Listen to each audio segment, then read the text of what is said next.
Parliamentary democracy में majority एक होती है जो सरकार में होती है, लेकिन जनता ही विपक्ष भी चुनती है। अगर आप विपक्ष को निलंबित कर देते हैं, विपक्ष के पास कई दफा उपकरण नहीं होते, क्या करें? तख्ती पहली बार नहीं दिखाई गई होगी, स्लोगन पहली बार नहीं लगे होंगे। 52 से लेकर के इस किताब में पूरा जिक्र है अब तक की सारी पार्लियामेंट्स का। तो मैं समझता हूं हृदय विशाल करके इसको रिजॉल्व करना चाहिए। और सबसे जो दुख की बात मुझे लगी इस पूरी प्रक्रिया में, आप मेंबर्स को सस्पेंड करिए, लॉबी गैलरी में मत जाने दीजिए।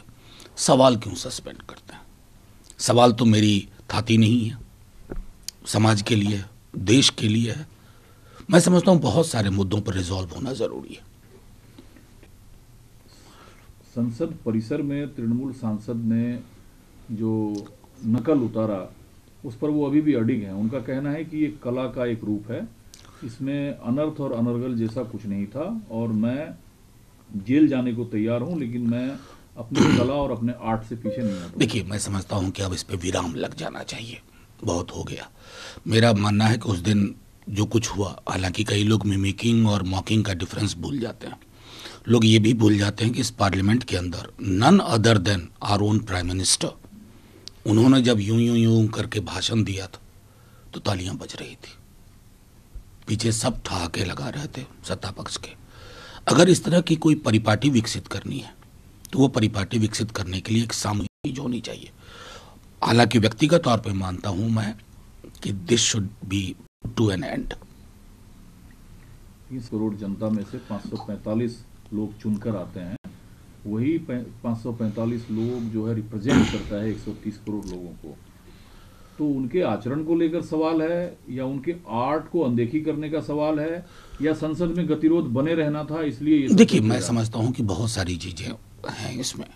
इसको एक मैं कह रहा हूं कि अगर इस तरह की चीजें, मैं मानता हूं उपराष्ट्रपति जी को अगर कष्ट हुआ तो उनका कष्ट जायज है, लेकिन इस देश के प्रधानमंत्री ही जब सदन के अंदर, हाउस में जब और मिमिक्री नहीं कर रहे थे, मॉक कर रहे थे, तो वो नजरअंदाज कर दें, उसे भी ध्यान देखना होगा ना। कुश्ती संघ की न्यू बॉडी इलेक्ट होती है, आनंद फानंद में फिर इस्तीफा होता है, फिर खेल मंत्रालय उस बॉडी को भंग कर देती है और एक गवर्निंग काउंसिल बनाने की बात होती है। फिर जो बॉडी इलेक्ट हुई थी वो कानूनी विकल्प तलाशने की बात करता है।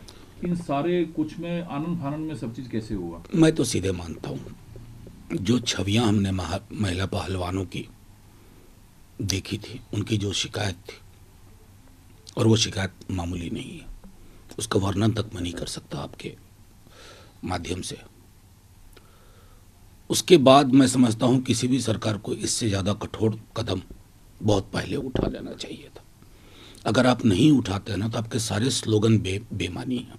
बेटी बचाओ, बेटी पढ़ाओ, खेलेगा इंडिया तो खेलेगा इंडिया, सब रिटॉरिक